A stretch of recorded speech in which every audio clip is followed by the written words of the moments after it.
My name is Natalia Kunst, and I will be moderating our symposium titled Networks to Improve Medical Decision Making.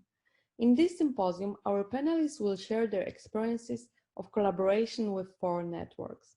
First, Rocky Foyer will talk about the Cancer Intervention Surveillance Modeling Network CISNET. Next, Anna Heap will share her experience of being part of collaborative network for Value of Information Analysis Convoy.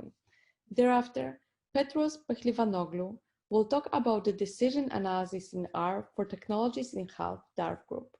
Finally, Ruth Jabwi will share her experiences of collaborating with the Diabetes Action Canada network. In the last 30 minutes, we'll have live question and answer session.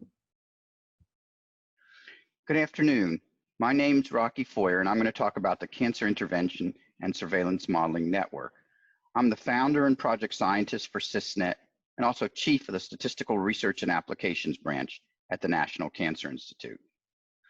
CISNET is the NCI-sponsored collaborative consortium. It's a UON grant mechanism of modelers in 6 cancer sites: breast, prostate, colorectal, lung, esophagus, and cervical cancers. It was formed in 2000, although some of the cancer sites joined more recently. And these are competitive grants that are renewed every 5 years. The overall purpose is to synthesize trial, epidemiologic, and surveillance data using simulation modeling to guide public health research and priorities, and help address what might be called the formidable and growing gap between the rapid pace of innovation in cancer research and our ability to efficiently harness it to improve population health, and to provide a link between complex evidence and actionable public health strategies. Trials and other direct empirical evidence, of course, will never provide all the answers we need to respond to important public health questions, and CISNET models incorporate relevant direct evidence along with data-driven assumptions to try to fill these gaps. I'm next going to talk about comparative modeling, which is a cornerstone of CISNET and the consortium organization we've developed to facilitate it. In many instances, individual modeling efforts yield different results that are difficult to reconcile. So here's an example of 4 separate modeling results that were published just after the start of CISNET on the cost effectiveness of CT screening for lung cancer. And they all presented fairly reasonable models that were published within a few years of each other in major journals. And they yield results from $2,500 all the way up to $154,000 per quality adjusted life year saved. And the CISNET Lung group tried to reconcile these results, but as a practical matter, it was very difficult because of so many differences underlying structure of the models, assumptions, and input data sources. And this tends to hurt the credibility of modeling since it gives the impression that modeling is an exercise where with enough work, somebody can get any result they want. So the approach innovated by CISNET is a systematic comparative modeling approach where there's central questions to be addressed by groups collaboratively with a common set of inputs and outputs, where reproducibility across models adds credibility to the results and differences points out areas for further study in a very systematic way. The consortium organization we've developed to facilitate comparative modeling, we had six cancer sites and 6 multiple PI grants, each focused on a different cancer site with a coordinating center and between 3 and 6 modeling groups.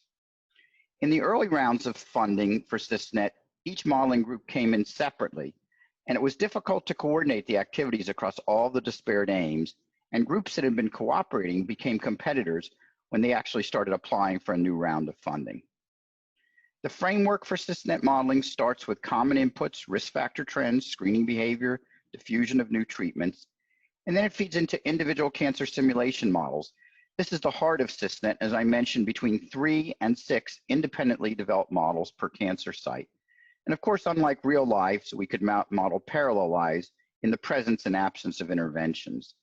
The modeling starts with demographics in early life, sex, race, year of birth, development of risk factors, and then it proceeds to preclinical cancer, precancerous lesions, and then tumor initiation and growth.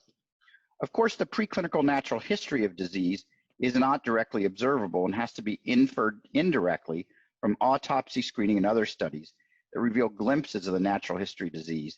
And this actually represents one of the major challenges of CISNET modeling. And then it goes to post-clinical cancer, the diagnosis of cancer or treatment, and then death from cancer or other causes. And then These feed into common outputs. These are often templated spreadsheets and things like that. And here we're summing together individual histories, again, in the presence and absence of interventions, to model the harms and benefits of interventions. For example, mortality, quality adjusted life years, overdiagnosis, direct medical costs, etc. And then we add calendar time as appropriate by modeling multiple birth cohorts to represent the real US or other populations over time. I want to mention CISNET's history of outreach and collaboration. And although it's fun when a bunch of modelers get together, and we have to admit to having some fun, a key to CISNET has been outreach and collaborations. The group has worked really very hard to foster relationships with key NCI consortia, trial groups, as well as outside organizations, and perform outreach to help them understand what modeling can and cannot do, and help them determine if they have questions that are amenable to modeling. Probably the most high-profile work that CISNET has done is to assist the U.S. Preventative Services Task Force in developing screening guidelines for colorectal, breast, lung, and cervical cancers. And prior to CISNET, the task force rarely used modeling and relied on direct evidence reviews because it was too difficult to know which model to use, and the idea of assembling a group of modelers who had never worked with each other before would be sort of cumbersome. And this work they have done has resulted in over 500 publications, many in high-profile journals. I next want to talk about 5 major challenges and opportunities for CISNET. The first is sustained and flexible funding. As we mark our 20th anniversary this year, we were recently approved to continue through years 25. And so CISNET has, quote unquote, survived scrutiny through 4 rounds of recompetition. We're actually very grateful to the NCI for its continued support in an environment where many consortia are phased out after 2 funding cycles. And a key to that success is to reinvent our relevance to the current issues at NCI by resetting priority areas of application for modeling for each round of funding. It's also important to have flexibility for CISNET investigators to be able to quickly adapt to emerging issues that were not apparent when the grant was written, sometimes 4 or 5 years ago. And a solution is to have flexible, rapid response discretionary funds that are actually built into each grant. Second is the complexity of publishing using 3 to 6 models in high-profile journals. It's hard enough sometimes when you're publishing just a single model. So the first question is how to fit 3 to 6 models into a single paper. We often have tables summarizing model characteristics, especially model differences. We often present model averages in the range rather than each result.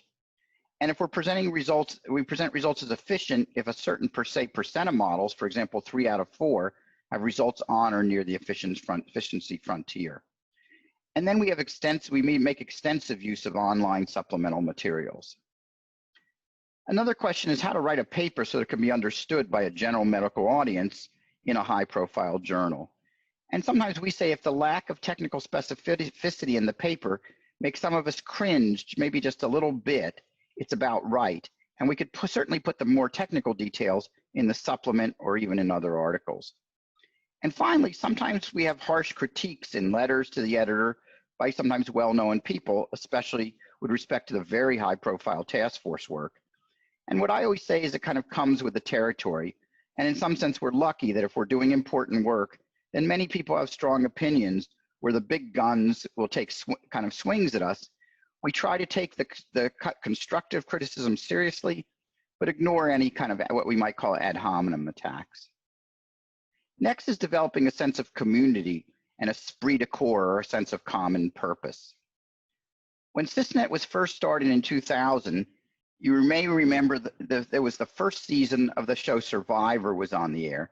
And that was a show where they put together a group of people, they put them on an island, and they voted each other off week by week. And the key words of the day back in 2000 when this show was so popular was outwit, outplay, and outlast. But in CISNET, our goal was to buck that trend by encouraging sharing and collaboration.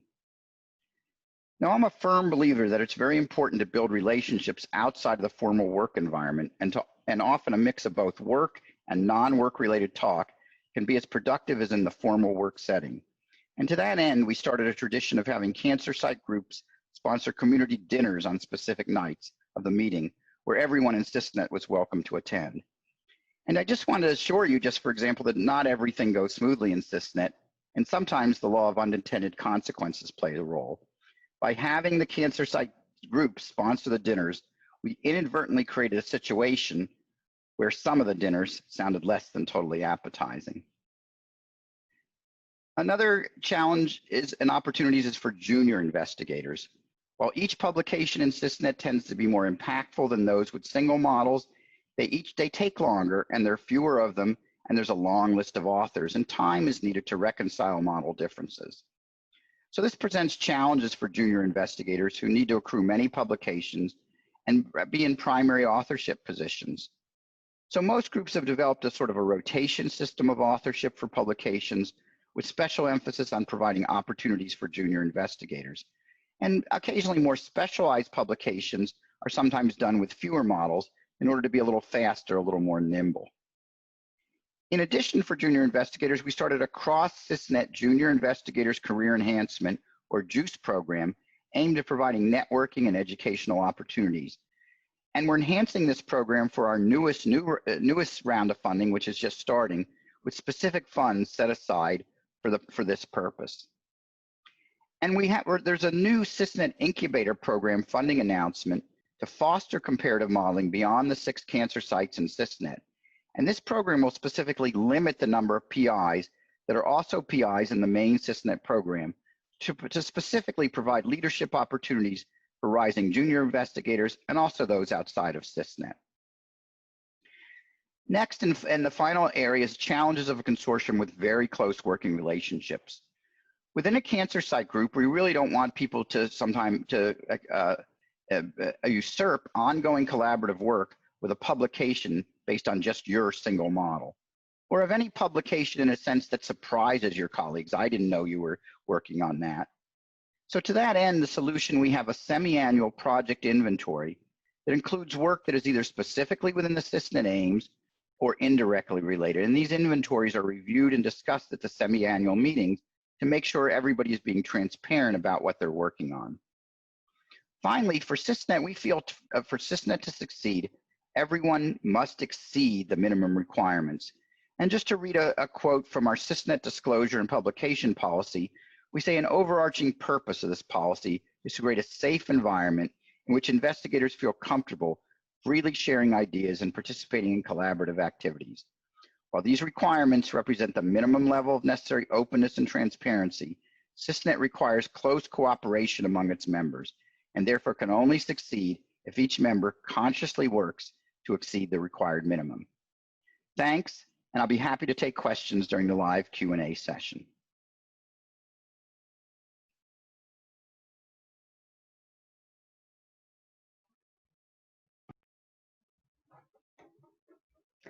Hello and welcome to this symposium on networks to improve medical decision making. My name's Anna Heath and I'm going to be talking on behalf of the Collaborative Network for Value of Information, or CONVOY.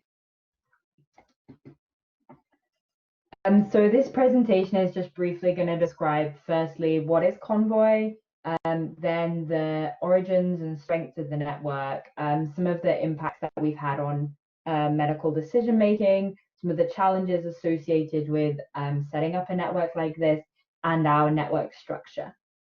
So CONVOY is an international network that's working to improve the calculation, adoption, and application of value of information methods in clinical and public health research. We aim to remove the barriers to using value of information analysis in practice, provide training and guidance on the use of value of information, and develop the logical solutions to improve the application of value of information. So as you can see, our CONVOY members on the right, we're essentially a set of methodologists who are looking to kind of improve the application of our methods in practice in medical decision making. In terms of the network structure, we are 19 researchers from 6 different countries across 3 continents. We also, across those continents, are across a number of different time zones, and that has led to some difficulties in terms of the network structure, but Primarily, we meet monthly over a lightly structured video call. So we'll usually have about 2 to 3 items for discussion, and we usually take around an hour on the call. Some of the people in the network are very committed and meet either very late at night or very early in the morning. But we try to have a time that's kind of reflective of time zones in Europe and in North America. We have a project list on a Google Sheet, which members can add to or sign up to collaborate on different projects. And our video call will often discuss kind of progress that's been made in these projects or any kind of difficulties or kind of help that we want on the different projects. Each project has 1 or 2 kind of lead authors or lead people to kind of push the project forward. So those would be the 2 people kind of tasked with primarily writing up if it's a manuscript, or kind of asking and pushing for collaborations if it's kind of code or some other project. In terms of collaboration, we typically use Google Drive to share files. We've also been using Overleaf a lot. So Overleaf is an online LaTeX editor that has some key things in terms of comments and track changes, which are really helpful for collaborating with a large team. And we also use GitHub to share code, which allows you to kind of overwrite or kind of demonstrate how you've changed the code from one collaborator to another. So we're making a lot of use of these kind of great online tools for document sharing and document development. In terms of the origins of Convoy, so at European SMDM in 2018, a couple of us decided that we wanted to try and complete an evaluation of calculation methods for EVSI. So for those of you who don't know anything about value of information or have very little knowledge about value of information, EVSI is a kind of key measure in value of information. And between 2016 and 2018, there was a lot of development of calculation methods for EVSI. In principle, there were kind of 4 methods that were all developed kind of concurrently and separately. And it was kind of decided that we needed to do an evaluation of these different methods to understand their relative pros and cons. So to kind of start doing that evaluation, we went out and we were kind of looking to recruit experts in the field of value of information to allow us to do a fair comparison. So there are kind of 4 different methods authored by 8 to 9 different people, and we wanted to make sure that they were all kind of fairly represented in this comparison. So we started out by just recruiting kind of those experts and external kind of people to also help with the comparison.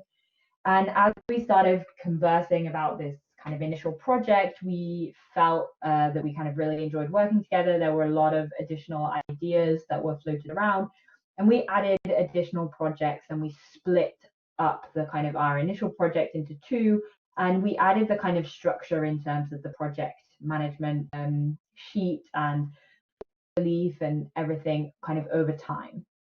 I think the real strength of this way of starting the network was that it was really useful to have a short-term aim in mind. So we definitely started out having achieved something. So as you can see on the right-hand side, this was our first publication from Convoy.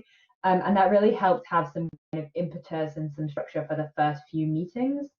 A real strength of the network is that we've got really motivated people who were really looking to kind of complete these projects. So anytime things were sent out for comments, or you know, people needed to kind of check code to see whether it was right, that was done very quickly, very efficiently, and we were able to kind of bring together and draw on the strengths of the different team members. Another real strength is that we have a really strong organizational team and kind of administrative team. And I put team in quotation marks here because primarily this is led by today's moderator, Natalia Kunz, and she has been kind of instrumental in helping kind of set up the meetings and keep the kind of organizational structure very streamlined, writing the minutes and things like that that really help kind of make the team in terms of the network organized and efficient. Another real strength of Convoy is that we have a really good online presence. So we have a really good website, which we'll talk about on the next slide. We also have a Twitter handle at Convoy Group, which is at the bottom of the slide. And we've really found that that's been a good way to kind of engage with people and to kind of have more visibility of the network outside of our individual work.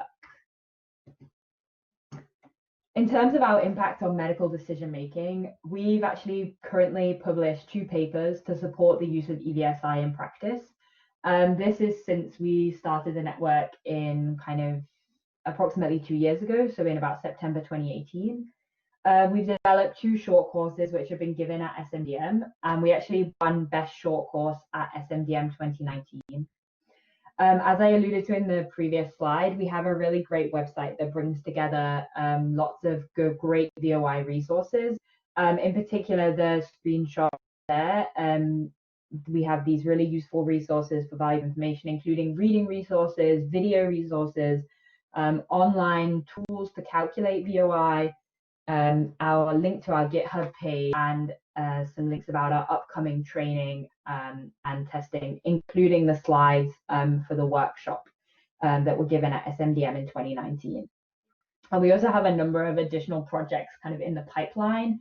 So we're looking to develop a textbook on value of information. We're looking to put together a kind of seminar series or some short workshops, taking advantage of this kind of revolution in virtual meetings. We're hoping to put together some workshops to demonstrate our work and kind of bring together other researchers working in value of information. And finally, I just wanted to address some of the challenges of setting up a network and maintaining a network like Convoy. So one of the key challenges is kind of maybe self-evident. It's just keeping people motivated to join the calls and make progress on the project, especially in the current pandemic climate where everybody's deadlines and everything's changed. That has been a real kind of difficulty. But we're taking a very flexible kind of hands-off approach. So where the projects are making progress, it's kind of down to the individuals in the network. We maintain our calls and we don't expect or censor anybody who cannot make a specific call. And we've just kind of tried to keep the work as interesting as possible. And that so far seems to have worked. In terms of going forward, I think we're going to have to start looking for some funding to make progress on some of the other projects. And I think that will be the kind of the next phase and one of the challenges going forward. From another perspective, one of the challenges of Convoy was kind of being or setting yourselves up as gatekeepers to people who wish to join this network. So as I stated previously, we started with a very short-term aim of kind of developing this guidance in EVSI calculation methods. And it was only once we kind of started to work together as a broader network that we kind of broadened our aims and our interests. At that point, we kind of got some interest from different people who were interested in joining the network. And it became kind of an interesting and a difficult thing to kind of work out who you were going to kind of let through the door and who you weren't. I think in terms of reflecting on that, it would have been useful to have some more precise kind of guidelines for the network, maybe set up in advance. But obviously, as it's something that evolved quite dynamically, that was quite challenging. And so in future, if people are kind of looking to do the same thing, I would maybe keep that in mind earlier on in the process. The other thing is that there's quite a big administrative burden to organizing the meetings, organizing the events, even just sending in abstracts on time and things like that. So so far we've been really, as I said, lucky to have a strong kind of administrative team, but that's been done kind of off their own backs. And it's important to kind of recognize that that is a challenge of maintaining a network like this. And we need to think about how that's going to be feasible going forward. And then finally, from a personal perspective, we set up Convoy or at least the initial kind of meetings, were just at the time that I finished my PhD. And so we started with this idea that we were going to do kind of comparison. And the idea was to kind of reach out to experts in the field, other people publishing in the field. And as a young researcher who just kind of finished their PhD, starting the first year of their postdoc, that was quite a daunting thing to have to do. And certainly I found it difficult, but I'm so glad that I kind of got over that hurdle, and we kind of started working together, because it's been a really great experience. So I just wanted to put that as a kind of final challenge and ask people, kind of any young researchers out there, that if you're interested in doing something like this, then all you need to do is ask. And so far we found that everybody is kind of really interested in the research and pushing it forward. So thank you for taking the time to listen to this presentation. I'm looking forward to the online live symposium, and I'll be happy to answer any questions during that session. Thank you. Hello, my name is Petros Peklepanoglu. I am a scientist at the Hospital for Sick Children in Toronto and an assistant professor at the University of Toronto in Ontario, Canada. Today, I will be giving you a walkthrough on the development and actions of the decision analysis in R for technologies in health workgroup, which I'm a co-founding member. The DARTH Workgroup is a collective of primarily early career researchers across the world who share a common interest in development of decision analysis material using the software language R. We all have a positive attitude towards open source and transparency initiatives, and a passion to educate and transfer knowledge. The current members of the DARTH Workgroup are Fernando Alaride Escudero from the Center for Research and Teaching in Economics in Mexico, Eline Krijkamp from Erasmus Medical Center, the Netherlands, Haure Jalal, University of Pittsburgh, Eva Enns from University of Minnesota, myself, and Miriam Hunning from Erasmus Medical Center, the Netherlands. We're also thankful to be joined by Alan Young from the Hospital for Sick Children, who coordinates the group's efforts. The workgroup was formed in 2015 at the 37th SMDM at St. Louis, after Miriam attended the short course in Value of Information, which Haure and Fernando were teaching, and the short course in Decision Modeling that I was teaching, which were both taught using R. She was excited of the prospects that R had to offer and suggested that we coordinate our actions and expand our educational efforts. We sat down and discussed the possibilities, and a few songs later, at the infamous SMTM karaoke night, the DARTH group was formed. The need to develop decision modeling capacity in R came somewhat naturally to us through our collective experience with decision analysis and use of statistical or computer programming.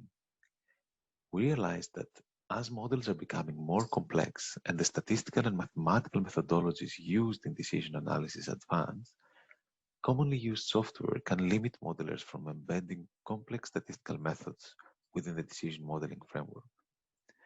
This often results in fragmented models, like the example that I have in the slide here on the left, where a combination of software is needed for the model to be executed.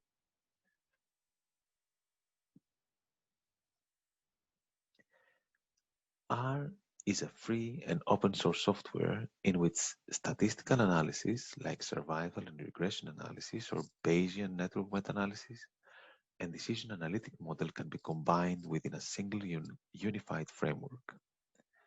This facilitates, among others, more appropriate incorporation of parameter and model uncertainty in decision modeling.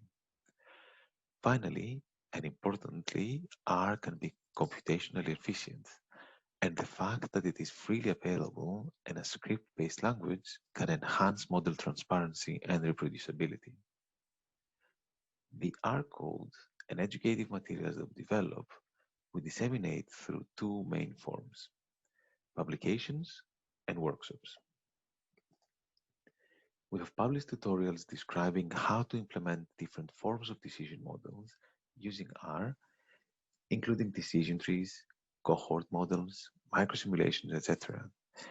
And we have developed code to conduct value of information, model calibration, survival analysis, etc. We have also developed and published a transparent framework for implementation of models in a statistical language like R. Finally, we're currently putting together a book in decision modeling using R.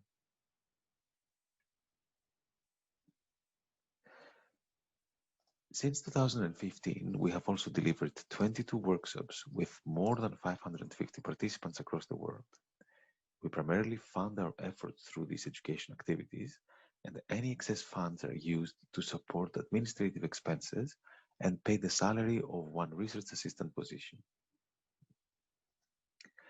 We're happy that we have been asked to deliver these workshops in academic, governmental, and corporate settings. We're also very happy that the demand has been exponentially increasing over the years.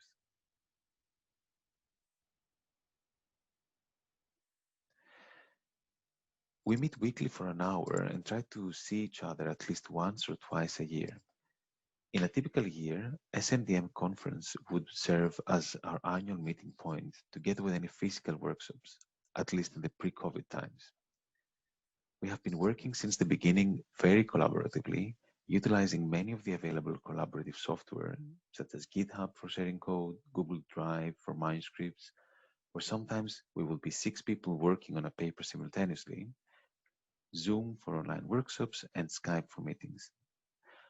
An unexpected byproduct of these efforts has been the seamless integration into this weird COVID era. So, one of the questions posed to me by the moderator of the panel was what our origin as a group is. As I was trying to respond to this, I wanted to dig more deeply on the roots of our workgroup. I figured I could do that in a way that was familiar to the DARTH team, using R. So I used EasyPubMed, an R package, to download PubMed metadata in XML for all the publications of the DARTH members. I used this metadata and the iGraph package to construct a network of collaborations of the DARTH members, where a collaboration was defined as a co-authored publication. I studied the closeness of the network as it evolved over the years from 2015 to 2020, as well as the node or person most central to the network, known as the eigencentrality, the one with the highest eigencentrality. So this is the network from the DARTH collaborators in 2015, and you can observe how disconnected the group was, where 3 of the DARTH members are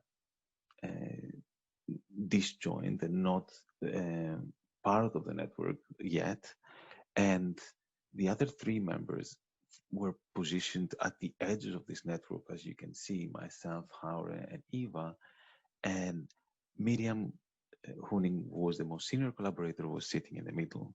And in fact, this network represents in a bit what happened in reality, where Miriam has played the connecting role in the formation of DARTH, similar to how her position within this network. Now, fast forward to 2020, and the decision to form the group has brought the DARTH members closer to each other, while all of the DARTH members have also expanded their collaborators significantly and their own connections. Interestingly, the most central vertex in the DARTH network was estimated to be Dr. Milton Weinstein. So forming this collaboration has somehow expectedly brought DARTH members closer, but this has not answered the origins of our workgroup. I thought that a good place to look would be our mentors who academically affected our careers.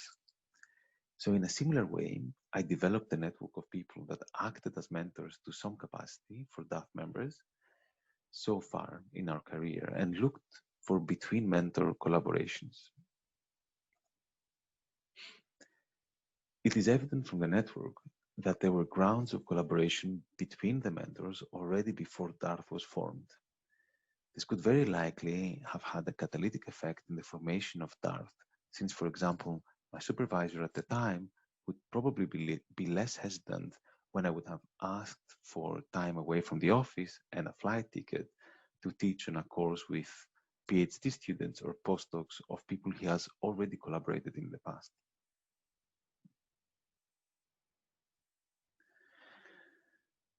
So the collaboration has been amazingly rewarding on a professional as well as a personal level, with fun, support, and camaraderie being central in the values of the group. However, as a group, we have experienced and continue to experience a number of challenges, with the main ones being competing responsibilities, as in academic and family obligations, securing sufficient funding and disseminating it across our institutions, and aligning the activities of DARTH with the requirements and expectations from our academic positions. Overall, I believe the last 5 years have been amazingly rewarding. The field of medical decision-making has endorsed widely the use of R for decision modeling, or more widely than we had expected. I have personally learned a lot through collaborating with great and intelligent DARThers, coordinating an international collaborative, and co-developing and disseminating the DARTH materials. I believe I'm speaking for the rest of the group that mentorship support and support from organizations like SMTM have been crucial in the success we had so far. I'm looking forward to many more DARTH years to come. Thank you.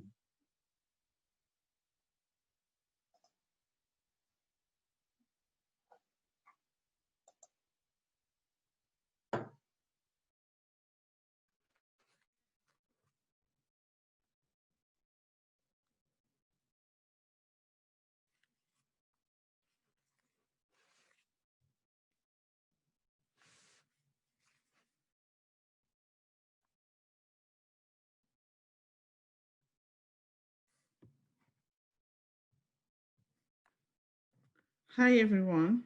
The theme for this conference is relationships in medical decision-making, and I'm happy to share about collaborative relationships I am building through a patient-oriented network. As a context, I'm currently completing a postdoctoral fellowship in knowledge translation and pedagogy of health sciences at Laval University in Canada. I am also a member of Diabetes Action Canada Network Strategic Committee. I am an epidemiologist by training with a background in psychology and public health. I am interested in patient engagement, chronic disease, quality of care, health inequities, and quantitative methods. My current work aims to improve health through technology and health education. In Canada, patient-oriented networks are part of the strategy for patient-oriented research. It's equivalent to patient-centered outcomes research in the US. There are 7 national collaborative research networks involving researchers, patients, policymakers, academic health centers, health charities, and other stakeholders. They focus on specific health areas identified as priority in multiple provinces and territories. They address research priorities that are being identified by patients and accelerate the translation of research findings into patient care and healthcare policy.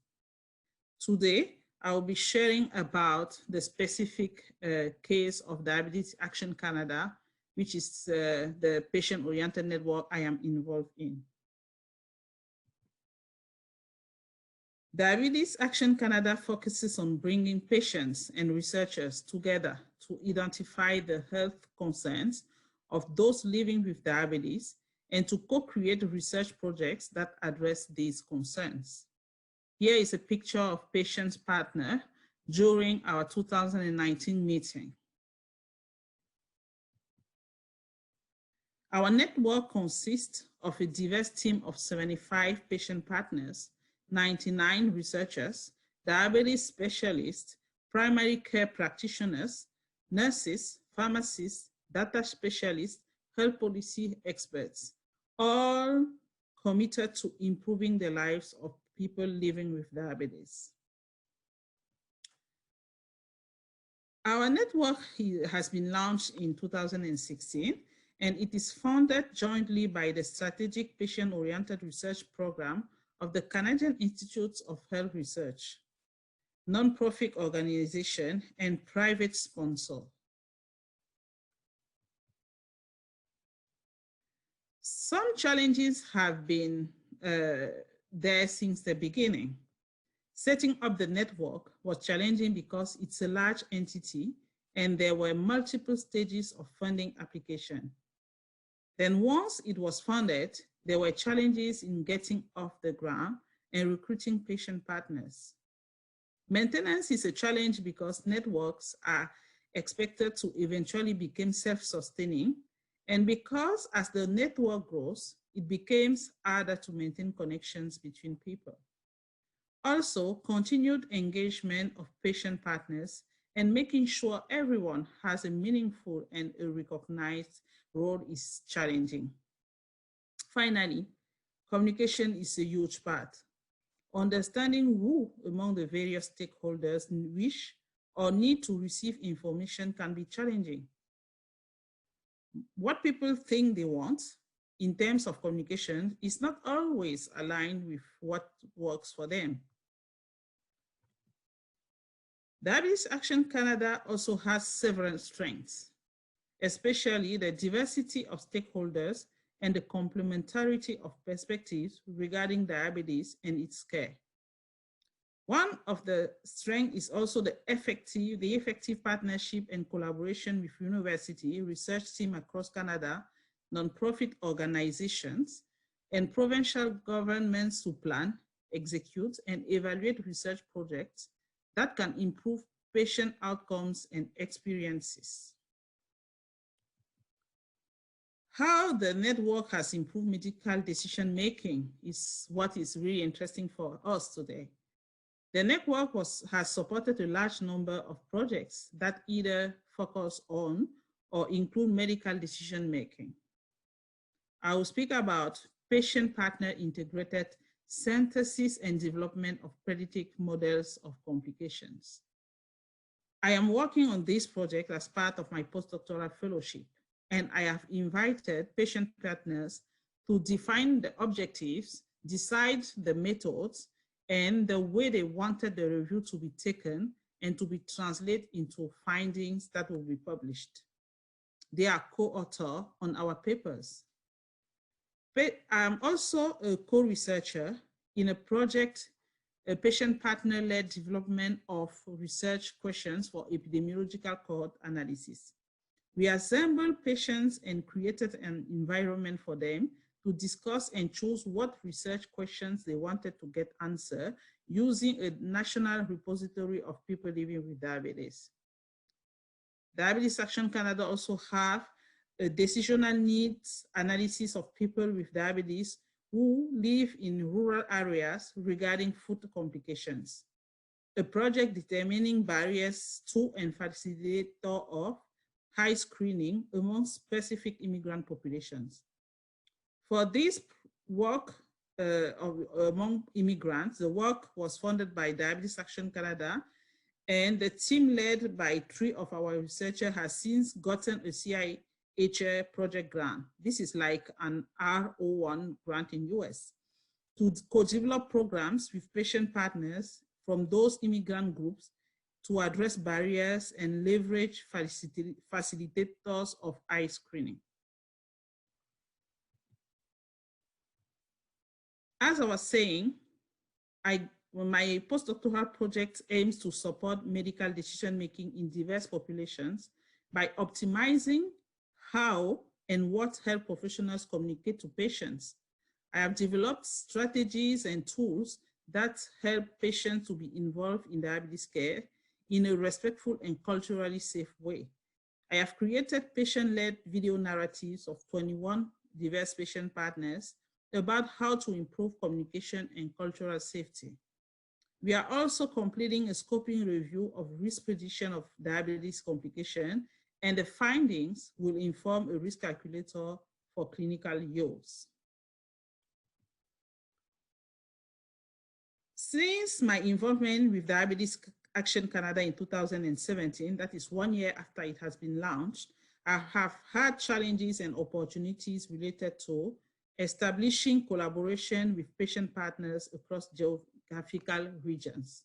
Canada is big, even though, and it's like USA and Europe for other researchers. For example, for my recruitment and video shooting, I had to target an annual meeting of patients attending from various provinces. And if not for that meeting, I would have spent much more time and money to get the same results. I also have challenging to bringing cultural safety on relationship with patient partners. Sometimes I had to travel to go and meet, for example, indigenous communities to share preliminary materials with them and discuss how it may be translated in their context regarding their values. I also had challenging building interdisciplinary work and collaboration. I should say that this is both a challenge and an advantage. It was challenging to translate epidemiological concepts and methods to a broad and diverse audience of patients using lay terms. I also had several opportunities. For example, engaging with people at different career stages. As a postdoc, it may be intimidating to reach senior researchers for many reasons. Being involved in patient-oriented network made it easy for me because the efforts were already made to make the patients feel comfortable with researchers. Each of our meetings is designed in a casual, informal, and friendly way that facilitates conversations and collaboration across disciplines and backgrounds. Finally, I have learned creativity, flexibility, empathy, which is relevant for anyone interested in developing practical and impactful research. In conclusion, patient-oriented network can help a researcher to acquire experience and expertise in patient-oriented research, increase relevant knowledge and methods about medical decision-making, strengthen and add meaning to networks, improve cultural safety in diverse populations, and increase the ability to use lay terms in scientific research. I want to acknowledge the support and the financial scholarships from Diabetes Action Canada and the Society for Medical Decision Making. And also, I want to acknowledge every one of you who took the time today. You can go to our website or follow us on Twitter for more details. Thank you. I would like to welcome everyone to our symposium about networks to improve medical decision-making. My name is Natalia Kunst. I'm a PhD candidate at the University of Oslo and a research affiliate at Yale School of Public Health, and I will be moderating this symposium. We are delighted to have with us Drs. Rocky Foyer, Anna Heath, Petros Plivanoglu, and Ruth Jabu. I will start with introducing our panelists, and thereafter we'll have time for questions. Rocky Foyer is Chief of the Statistical Research and Applications Branch in the Division of Cancer Control and Population Sciences, NCI. He is the founder and NCI project scientist for the Cancer Intervention and Surveillance Modeling Network CISNET, a collaborative group of investigators who use simulation modeling to guide public health research and priorities. He's the author of over 200 papers in the areas of cancer control modeling, statistical methods for population-based cancer statistics, development of new cancer progress measures, and survival analysis. He's co-developer for several statistical methods and associated software programs. He's a fellow of the American Statistical Association and was president of the Eastern North American region of the International Biometric Society in 2008. Anna Heath is a scientist at the Hospital for Sick Children and an assistant professor at the University of Toronto in the De La Lana School of Public Health and an honorary research fellow at University College London, UK in the Department of Statistical Science. Her research aims to improve the use of value of information in the conception, design, and analysis of research, in particular clinical trials. She's a founding member of the collaborative network for value of information, Convoy, an international network that is aiming to make VOI more accessible and more popular. Petros Pehlivanoglu is a scientist at the Hospital for Sick Children, Sick Kids Research Institute and an assistant professor at the University of Toronto Institute of Health Policy Management and Evaluation. He studied economics in his native country, Greece, econometrics at the University of Groningen, the Netherlands, and obtained a PhD in health econometrics from the same university. He completed a postdoctoral fellowship at the University of Toronto within the Toronto Health Economics and Technology Assessment Theta collaborative, where he focused on methodological aspects around the application of decision analysis in healthcare policy. Ruth Jabu is a postdoctoral fellow in knowledge translation and pedagogy of health sciences at Laval University in Canada. She's an epidemiologist by training with a background in psychology and public health. In her current work, she's developing interdisciplinary approaches and tools to improve health through technology. Her research interests include psychosocial determinants, chronic diseases, quality of care, patient engagement, and quantitative and mixed methods. She's privileged to hold 2 postdoctoral fellowships, one from Diabetes Action Canada and one from the Society of Medical Decision Making and the Gordon and Betty Moore Foundation. I would like to thank our panelists for the great presentations and open our session for questions. Please raise your hand if you have a question, or you can also use the chat section, and I will be monitoring questions there as well.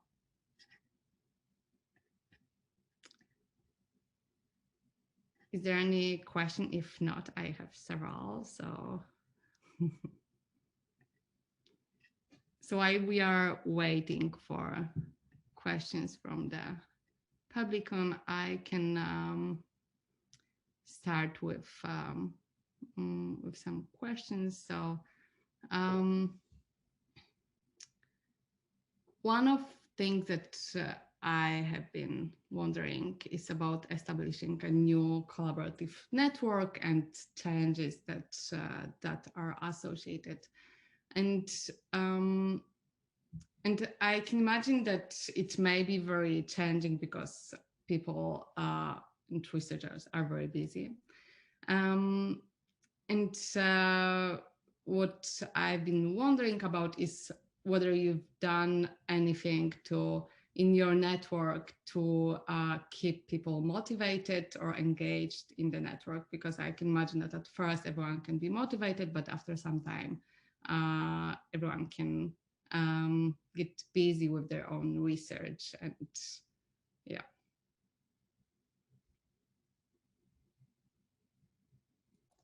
And who would you want to answer this question? Everyone. Well, whoever wants to share, like if you have experienced something like that, and I can start. So within our group with the decision analysis in art for technology in health, I think or DARTH, one thing that made it easier in a way to get excited and remain excited was you need some early success. So I think like you need, and in our case it was we intensively put a lot of work on a publication that was eventually accepted and published, and we were all, when we started, we were much younger and early on in our careers. So this was an exciting collaborative opportunity that yield an immediate result. The same holds true with our workshops. We saw traction and people joining, like there was a growth. And I think this growth is what kept the group excited, with the additional kind of glue of the informal sticking together, like, you know, beyond work, fun and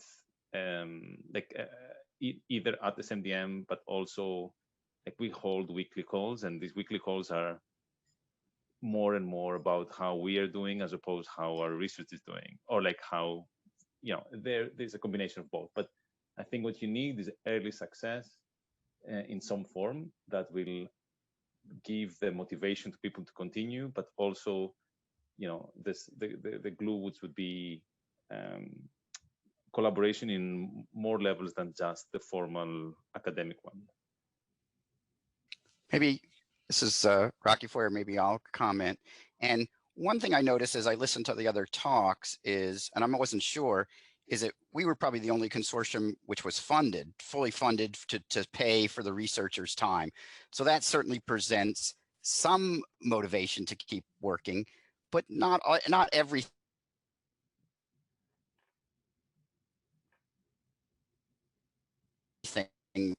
You know, it took a while to congeal what is really our purpose. And I think going along with what Petros indicated, that getting that when we got our first big publication out, which was a New England Journal of Medicine publication that made the front page of the New York Times, and really that we could see that this group of modelers could make an impact and could even write an article where there were 7 models included. And how do you write an article like that for a high profile journal for the general medical audience like the New England Journal of Medicine?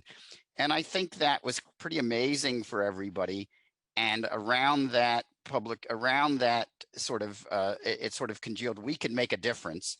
And from there, I think things got much easier. So even though we had funding, which was a big advantage over volunteer groups, it still took quite a bit to get the group kind of going and motivated. And then just the other thing is, we always try to look for what's the new thing that we could do that we haven't in terms of interacting with different groups at NCI and the American Cancer Society and other groups. So we always try to interact with these other groups, which if we have outside stimulus, it kind of keeps us going.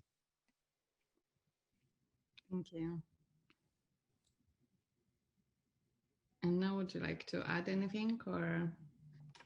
Yeah, I mean, I think as we're like relatively young, I think compared to DARTH and certainly compared to CISNET. So I think some of these challenges we're actually navigating at the moment. I think it's being compounded by certainly COVID and having people taking on big projects that they weren't intending to take on. But I think there's a setting where we, I guess, are trying to, we kind of have split up into maybe smaller projects. So it's not necessarily about getting, I guess, like 19 people all to do something all at the same time, but trying to give people kind of individual responsibility to drive forward projects. And then some of those projects are moving faster than others, but we're still like making progress. And I guess I do echo Petros's idea that if you have an early success, then that kind of solidifies the fact that you know you can produce, and so you can kind of keep falling, I guess, back on that and knowing that that's something that we are able to do as a group, and then kind of moving forward, trying to keep those individual projects going as and when we can. And I don't know, like being kind to ourselves and to other members of the group, that sometimes other things come up like global pandemics, and we just have to kind of manage that the best that we can as individuals and as a group. Thank you. Ruth, do you have anything to add? Not much to say. Hi everyone. I was not involved when Diabetes Action Canada started, and but I can say that I can echo to what Petros said about a relationship. So when I got involved in that, I had to build not a network, but a group of patient partners and researchers to work with. Building relationship was the main thing, I think. Thank you. Are there any questions from the audience? If not, I will continue with the next question that I have on my list. So another question that that I have is about creating policies and guidelines. And I think like I think Anna, you mentioned that in your presentation that you would recommend to do that quite early or even before creating or at the time of creating. And I was just wondering how it was in each of the network about creating the guidelines and policies. For example, about including new members, like how you decided about that, and have you met any challenges? And yeah.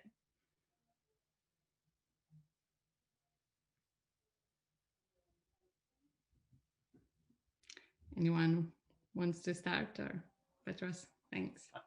I can go ahead.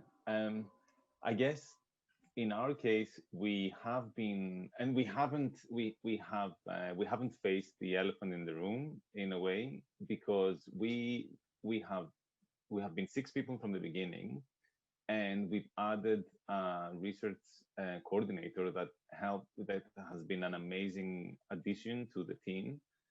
But we didn't have a formal way of expanding the team.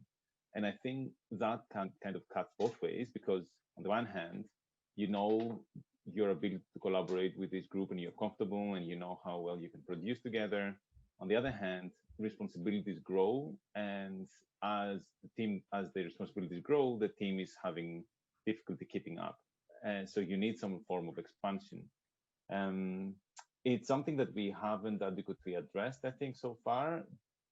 But and there is an ongoing kind of there is a new generation that could very well take over some of the responsibilities, but we haven't been very good at expanding in a way.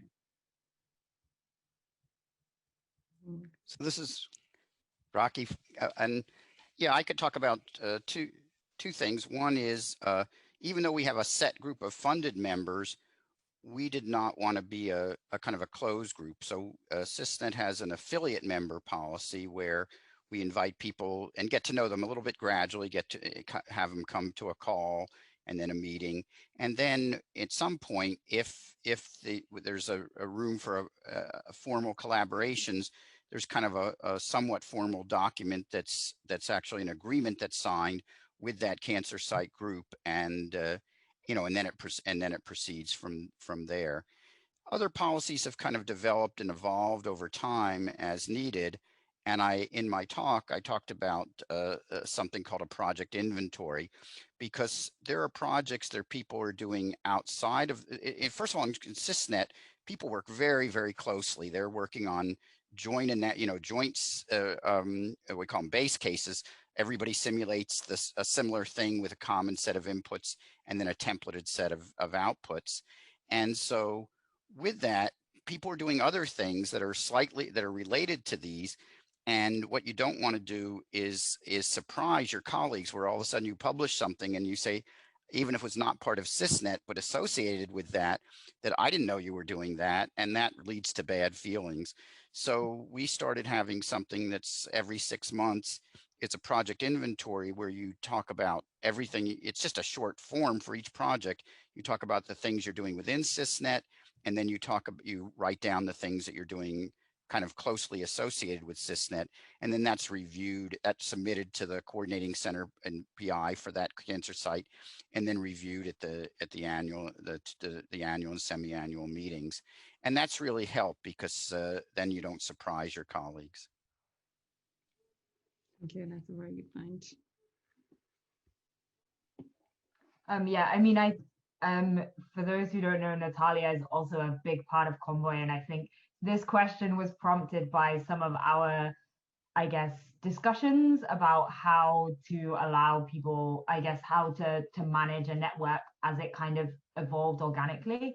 And I think we, in the beginning, we were just very, very informal, and we didn't have rules about necessarily who could be in or out. And then as we kind of got bigger, our biggest concern was not kind of, I guess, maintaining this core of people, but the administrative burden. And I think especially in an unfunded network, an unfunded group of people, the administrative burden of keeping up with who should be in what call and making sure that people were contributing and things suddenly became a lot bigger. And that's when we realized that maybe there needed to be some kind of policy in place. And we tried to kind of do that by consensus, I guess, in terms of asking people what they felt and things like that. And over time, we've discussed things like putting together a formal like publication, conventions and things like that. And so far, we've kind of resisted that and not had any issues.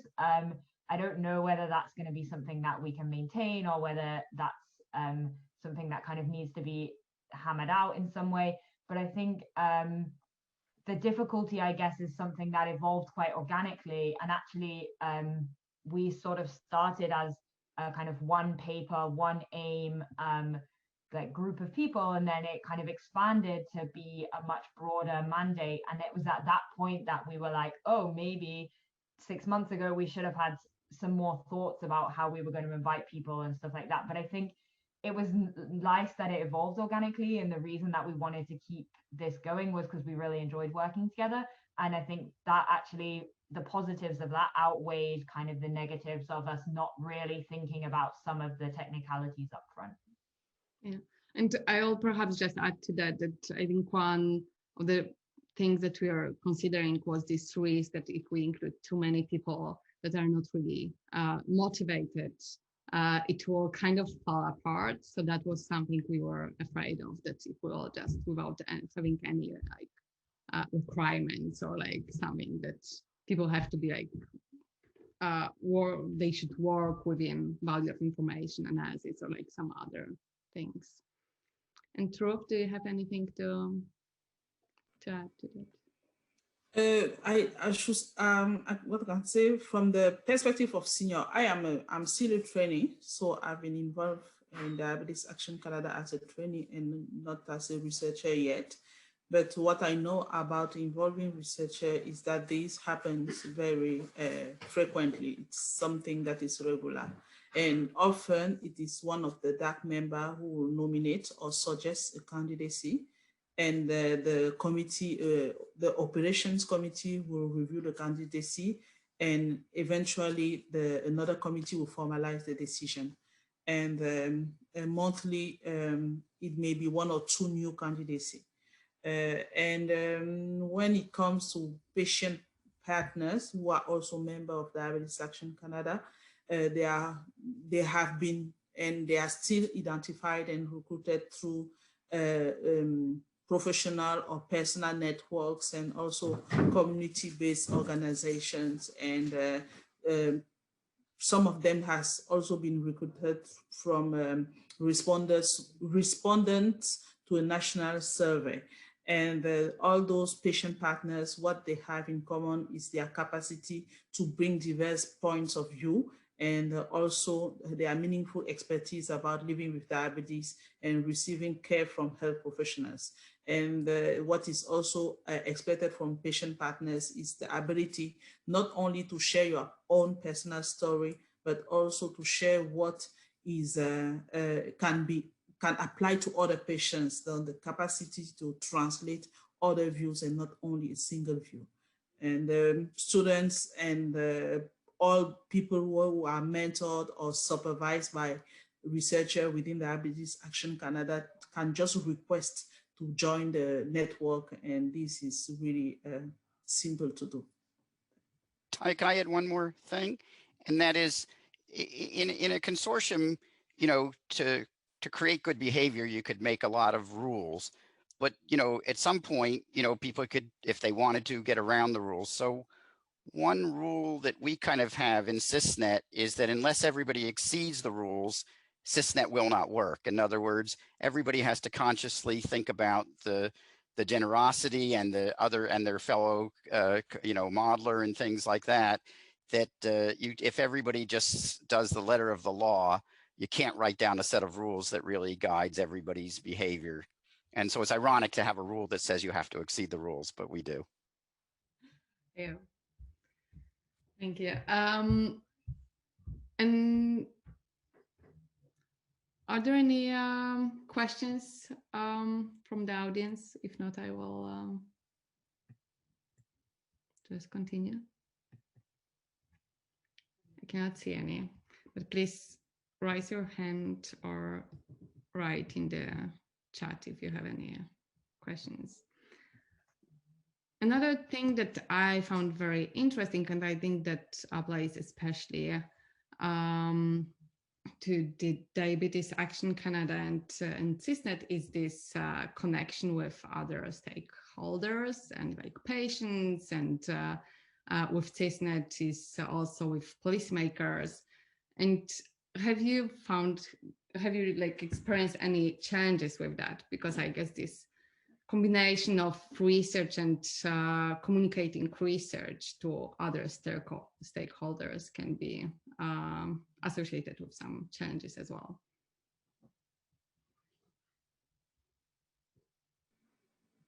Maybe I can start. One of the challenges, as I was saying in the presentation that Diabetes Action Canada had, was to assemble people from different geographic areas, because working with patients is better when you can meet them. Now the COVID situation has brought another challenge that we are all trying to handle, but we used to make sure that meetings were in person when people can, because there are many, many things about relationships are nonverbal and are not within the meeting room. It's what is happening outside the rooms.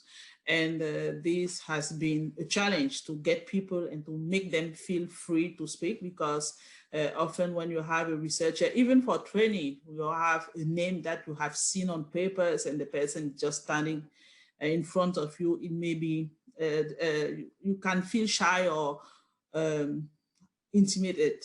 And but the environment has always been very, very friendship and very welcoming, so that it's hard to know from outside who is a patient, who is a researcher. There are no tag names we often do in conferences like this, but you can introduce, people are mixed around the tables and perspectives are mixed, and we are all in the learning position, but also the researcher position. We acknowledge expertise from each other.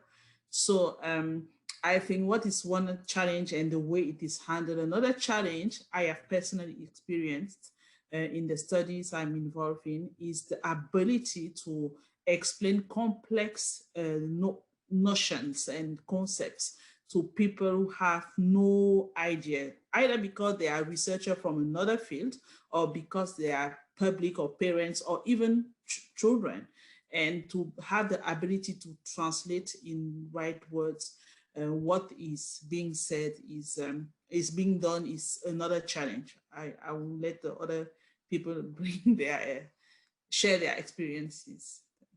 Thank you. And I would say, from the point of view of CISNET, so we do a lot of work to try and engage other groups, and then sometimes groups come to us. Sometimes it's hard to decide who to work with. People don't have unlimited time. Sometimes people bring outside funding. Sometimes we could fit it into the goals that we already have. And we have some, we call it rapid response or more discretionary funds to spend with that, but that's not unlimited. So it's sometimes hard. And then there's just sometimes capacity issues with how many modelers do we have. And then also, I think managing, once we do engage in a collaboration, managing expectations. Some people come and engage us and they think they would like, to engage CISNET for some modeling, but they really don't know what modeling is about and what it could do. And so one thing we sometimes try to do is, before somebody engages us with a full-blown project, to do a smaller sort of exemplar project to make sure that they get an understanding, especially if they think they don't know much about modeling, to what really it is like to work with modelers, and just really important to have a full-ranging conversation. It's not that they send us a note of what they want and we send them a bunch of results back. It's really, of course, most of really a back and forth.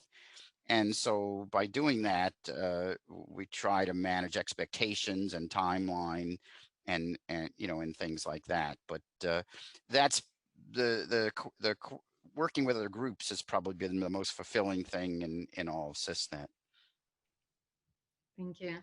And I think this question can perhaps also apply to DARTH group, because you've been, as far as I know, you've been in touch with HTA bodies or like reimbursement bodies. So maybe you have also, Petros, something to say about that, how? Sure, briefly. I mean, exactly, we didn't have a lot of interaction with other groups with respect to being a part of, except for our educational activities. We are sometimes invited to different groups where we would teach there, and there would be some organic collaboration or conversation about collaboration. But I think mostly our external partners would have been, or groups would have been, the HTA bodies, particularly in Canada, where there is more of a response to our efforts. So yeah, that is in a similar, using a similar language. It's very much fulfilling, because you see the implementation of your actions in actual decision making, or like the potential for this to be the case, which is always a great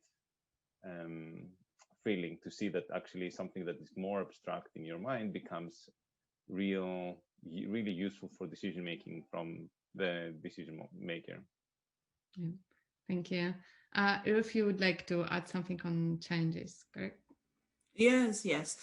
One thing I really want to underline, that is one thing that really strikes me, and I really learned from it when I'm working with patients, is that as a researcher and a junior faculty or even a senior faculty, it is easy to forget that patients already have a big agenda because they are patients, and also to notice that the speed we want the research to go, and because of our deadlines and all those are not always compatible with their health.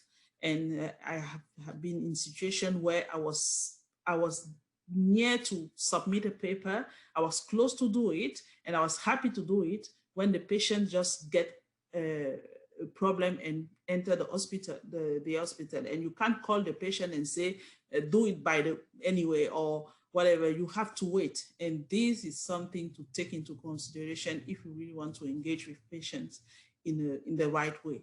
And yes, that's one of the challenges that can happen, and it is difficult to plan for that and to control that, but we have to still handle it. Thanks. Thank you. Anna, do you have anything to add to that? Like, we have not been really reaching out yet. I was thinking that we haven't really tried to engage so much.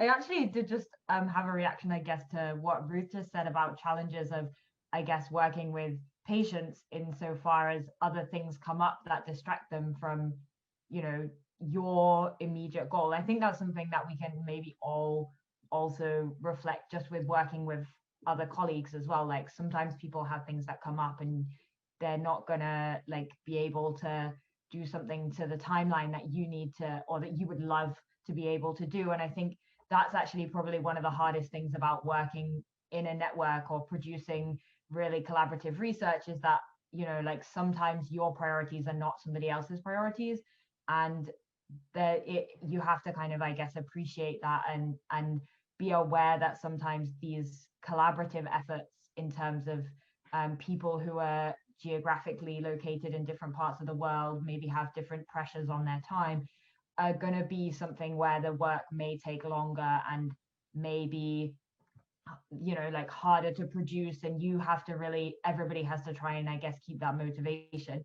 But from what we've done in Convoy, I think it's been really, really rewarding, and I think the work has been better for the collaboration and for the input, I guess, from different researchers. And I 100% know that getting the input of patients makes the work better as well. So I guess there's challenges and really great advantages of that as well. Perfect, thank you. We have actually approached the end time. So I'm not sure if anyone wants to add anything before we finish. If not, I will I would like to add that I believe that creating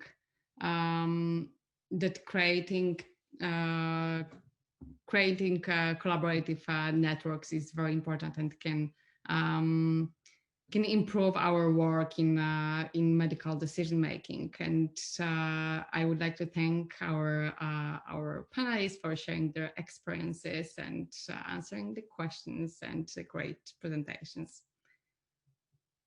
And there is a quote from Alina as well. If you like to go fast, go alone. If you like to go far, go together. Thanks, Alina. Thank you, everyone. Bye. Nice seeing you. Thank you so much. Thank you. Thanks. Thank you. Bye-bye.